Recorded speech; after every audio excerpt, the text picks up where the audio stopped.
अस्सलाम वालेकुम, welcome back to English with Ikram. ETA, SST, CT, PST, IT, TT, इन तमाम पोस्ट के लिए जो ईटा के टेस्ट में इंग्लिश का पोर्शन है, दैट्स मैक्सिमम पोर्शन जो स्पेशली एसएसटी का है, उसके लिए आपने कैसे तैयारी करनी है। मैंने लास्ट वीडियो में आपको बताया था कि जो 4th, 5th से लेकर 9th, 10th तक जो तमाम बुक्स हैं उनमें से किस तरह के एमसीक्यूज़ आएंगे। बहुत सारे स्टूडेंट्स का ये कन्फ्यूजन है कि हमने इंग्लिश ग्रामर तैयार कर ली है तो हम जो 60% जो इंग्लिश है उसकी तैयारी कैसे होगी। तो पिछले 4-5 दिन मैंने 4th, 5th से लेकर, अभी मेरी टेबल पे पड़ी हुई हैं तमाम बुक्स, 4th, 5th से लेकर 9th, 10th तक की तमाम बुक्स मैंने स्टडी की, उनकी एक्सरसाइजेस देखी, उनमें जो भी चीज़ें थी, जिस तरह के एमसीक्यूज़ वहाँ एमसीक्यूज़ बने हुए हैं, जो एमसीक्यूज़ आपके पेपर में आ सकते हैं, वो मैं आपके साथ शेयर करने वाला हूँ। मैंने आपसे कहा था कि वो एमसीक्यूज़ की प्रैक्टिस कराऊंगा, लेकिन on the basis of my experience जो आज आपके साथ में शेयर करने वाला हूँ, आपको मुकम्मल समझ आ जाएगी कि आपने कैसे तैयारी करनी है। तैयारी तो ऑलमोस्ट आपके कॉन्सेप्ट क्लियर है, आपने कैसे उनको सिस्टमेटिकली आपने मैनेज करना है कि आपके पेपर में आपके सामने किस तरह के क्वेश्चंस आ सकते हैं। तो 4th, 5th की इंग्लिश से लेकर 9th, 10th की इंग्लिश की जो तमाम एक्सरसाइजेज हैं उनमें है क्या, मेरी बात सुने और इसको आपने सिस्टमेटिकली आपने ऐसे तैयार करना है। लास्ट तक आपने वीडियो देखनी है। इंशाल्लाह आपका ये जो कन्फ्यूजन है इंग्लिश का, जो 60 मार्क्स हैं आपके, वो इंशाल्लाह there will be no issue for you. What you are suppose to do, there are main 3 or 4 things जो मैं आपसे बात कर रहा हूँ, आपने उनको कैसे लेके चलना है, कैसे तैयारी करनी है। मुकम्मल tenses, concept should be clear, correct use of form of the verb, इसमें से बहुत सारे एमसीक्यूज़ होंगे। अब ये ग्रामर ही है ज़्यादातर। आखिर में मैं इस बात पे आता हूँ कि इसके अलावा फिर और क्या होगा। टेंसेस का स्ट्रक्चर आपका क्लियर होना चाहिए। एक तो आपका ट्रेडिशनल तरीका है टेंसेस पढ़ने का, उससे जो मैं मुख्तलिफ टेस्ट लेता रहा हूँ, मुख्तलिफ मैं जूम पे लाइव क्लासेस लेता रहा हूँ, स्टूडेंट्स के, टीचर्स के, even after doing masters concepts are not clear. तो स्ट्रक्चर आपको पता नहीं। For example I just give you, मैं आपको हर उस तरह के जो टेस्ट हैं उनकी एग्जांपल साथ दूँगा जो बुक्स में। For example he did not days to school yesterday. Come, came, coming, was coming. इस तरह के आपके correct use of form of the verb. That's on the basis of structure of all the tenses. तो आपने क्या करना है, tenses का कॉन्सेप्ट क्लियर करने के लिए मैं हर चीज़ के साथ आपको इलाज बताऊंगा कि आपने तैयारी कैसे करनी है, आपने उस कॉन्सेप्ट को कहाँ से क्लियर करना है। दोबारा से ये चीज़ें पढ़ाने की ज़रूरत नहीं है, इसलिए मैंने दोबारा आपको वो टाइम लेने की, मैं आपको हर एक वीडियो में नई चीज़ पढ़ाऊँ। ऑलरेडी चीज़ें मौजूद हैं, कहाँ से करनी है, कैसे करनी है। तो what you are suppose to do, आपने मेरी टेंसेस की जो प्लेलिस्ट है, मैं ये सारी चीज़ें इसी एक वीडियो में कवर करूँगा। इस वीडियो की जो डिस्क्रिप्शन है उसमें आप जाएंगे तो टेंसेस की प्लेलिस्ट होगी। टेंसेस की 4 वीडियोज़ हैं, structure of all the tenses, sense of all the tenses and application of all the tenses के 2 पार्ट्स हैं। ये 4 वीडियोस आप देख लें। पहला काम ये करना है टेंसेस का कॉन्सेप्ट क्लियर करने के लिए 4 वीडियोस आपने देखनी है। पहले भी शायद देखी होंगी, नहीं देखी तो आपने देखनी है और लिंक इसी वीडियो की डिस्क्रिप्शन में मौजूद होगा। कॉन्सेप्ट क्लियर कर लें। टेंसेस बेस्ड जितने एमसीक्यूज़ भी आएंगे, correct use of form of the verb होगा, कोई इस पर मिस्टेक होगी, सेंटेंस इनकरेक्ट होगा, 4 सेंटेंसेस दिए होंगे, उनमें से you have to choose the correct one. तो इस तरह के क्वेश्चंस आएंगे, तो वो आप कॉन्सेप्ट आपके जब क्लियर होगा तो you will be able to attempt MCQ in a correct way. और फिर प्रैक्टिस के लिए आपने ईटा की जो प्लेलिस्ट है जिसमें मैं ये सारी वीडियो डाल रहा हूँ, उसमें आप जाएंगे तो वहाँ पे टेंसेस की बेस्ड जितने एमसीक्यूज़ हैं वो आप प्रैक्टिस के लिए कर सकते हैं, लेकिन पहले आपने वो वीडियोस देखनी है ताकि आपका कॉन्सेप्ट क्लियर हो जाए। दूसरी चीज़, पार्ट्स ऑफ स्पीच, जितने भी ग्रामर है, आप जितने भी पार्ट्स ऑफ स्पीच हैं आपकी 4th, 5th से लेकर 10th तक, जो आपका असल जो सिलेबस है एसएसटीज़ के लिए या सीटी या बाकी पोस्ट के लिए, वो यही बुक्स हैं। इनमें मुकम्मल पार्ट्स ऑफ स्पीच कवर किए हुए हैं। कुछ चीज़ें जो नहीं हैं वो मैं आज ही आपको पढ़ा रहा हूँ, जो आपको मेरे चैनल पे शायद ना मिले या उस तरह कॉन्सेप्ट क्लियर ना हो, मैं आपको अभी बता देता हूँ। तो parts of speech noun, pronoun, verb, adjective, adverb, preposition, article, conjunction, ये सारे पार्ट्स ऑफ स्पीच इन तमाम बुक्स में कवर किए हुए हैं। अब मैं एक एक को दोबारा पढ़ाऊँ, ज़रूरत नहीं है। तो आपने क्या करना है, ये सारी पार्ट्स ऑफ स्पीच की जो प्लेलिस्ट है दूसरे नंबर पे डिस्क्रिप्शन के अंदर वो सारी प्लेलिस्ट मौजूद होगी। आप जस्ट प्लेलिस्ट पे लिंक पे क्लिक करेंगे, तमाम पार्ट्स ऑफ स्पीच आपके सामने आ जाएंगे। फिर आपने क्या करना है, अगर आपका एक तो वो तरीके ना जो आप कहें कि हमें नाउन आता है, हमें प्रोनाउन आता है, no, the concept is not totally clear as per my experience. जो मैंने एक्सपीरियंस किया है, जो मैंने क्लासेस लिए, जो मैंने टेस्ट लिए हैं, हमारा टीचर्स का भी इवन कॉन्सेप्ट उस तरह से क्लियर नहीं है। तो आपने हर एक को दोबारा देख लें, 10-15 मिनट की का टाइम है, न सारे एक दफ़ा देखें। अब तो टेस्ट क्योंकि लेट हो चुके हैं, तो सारे एक दिन देखने की ज़रूरत नहीं है। टेस्ट अब ऐसी बात है, मार्च के एंड में ही जाकर कहीं होगा, और अल्लाह ना करे कि लेट हो तो रमज़ान के बाद।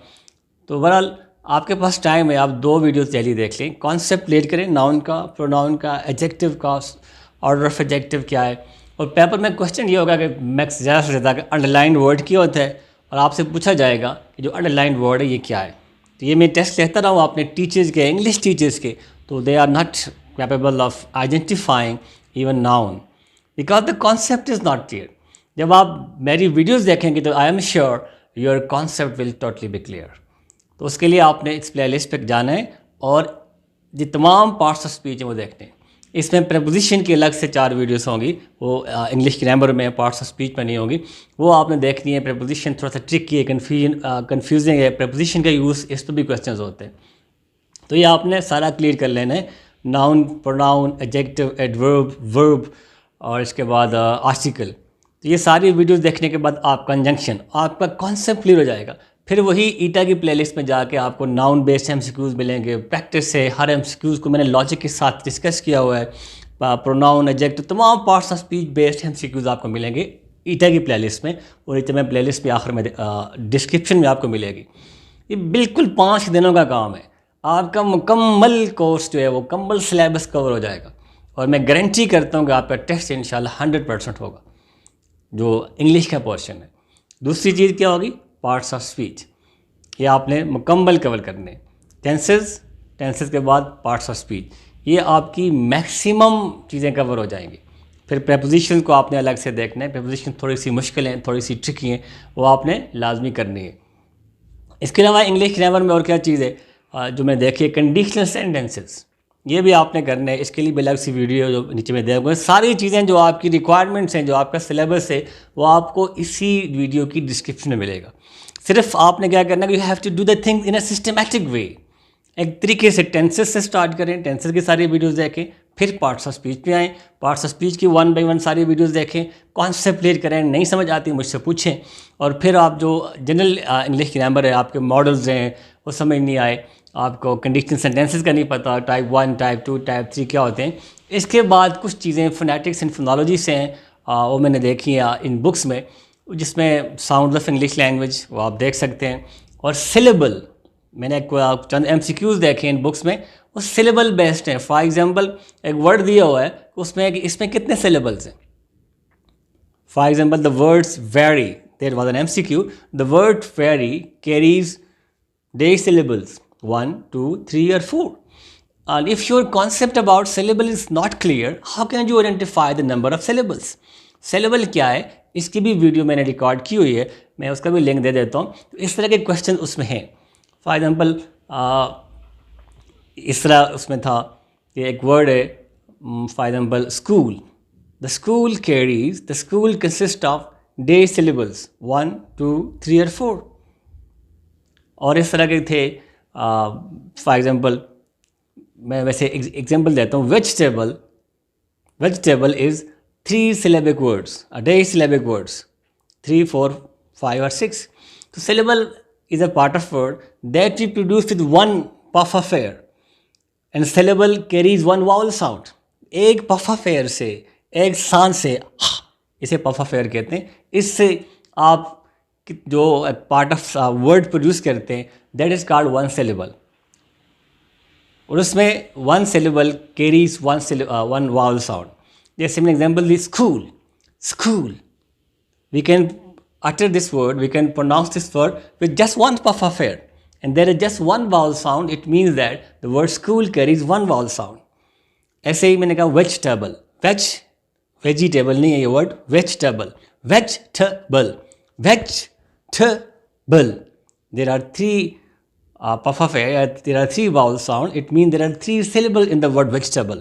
तो syllable आपकी फोर्थ या फिफ्थ की इंग्लिश में इसका मुकम्मल कॉन्सेप्ट दिया हुआ है. Sound of English, there are how many sound are there, 44 sound. तो साउंड ऑफ इंग्लिश लैंग्वेज की वीडियो भी, syllable की वीडियो भी आपको यहाँ मेरी इस वीडियो के नीचे डिस्क्रिप्शन में मिलेगी.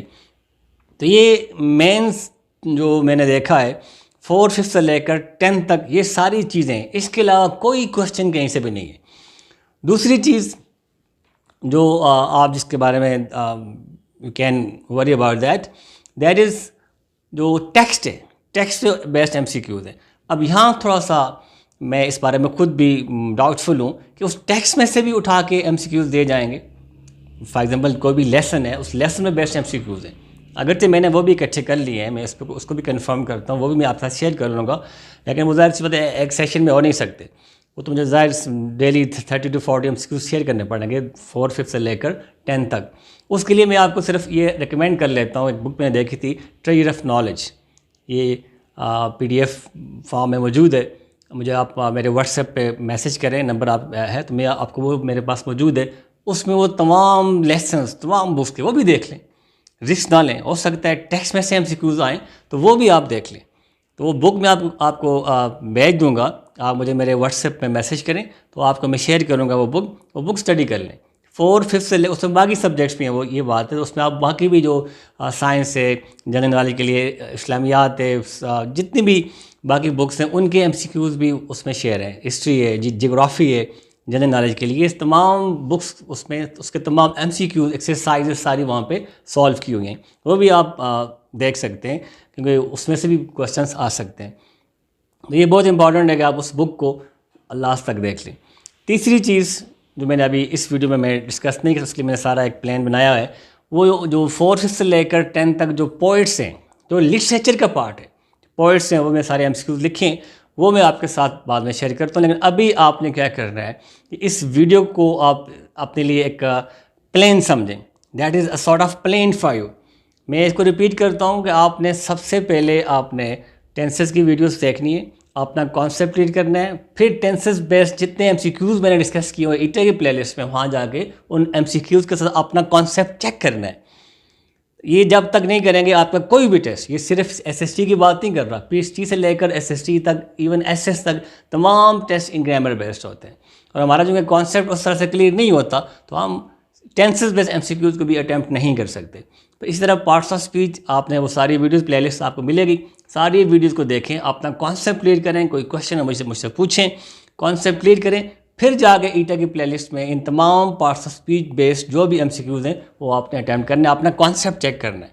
बहुत सारी वीडियोज़ हैं जो मैंने इन पार्ट्स ऑफ स्पीच बेस्ड की हुई हैं.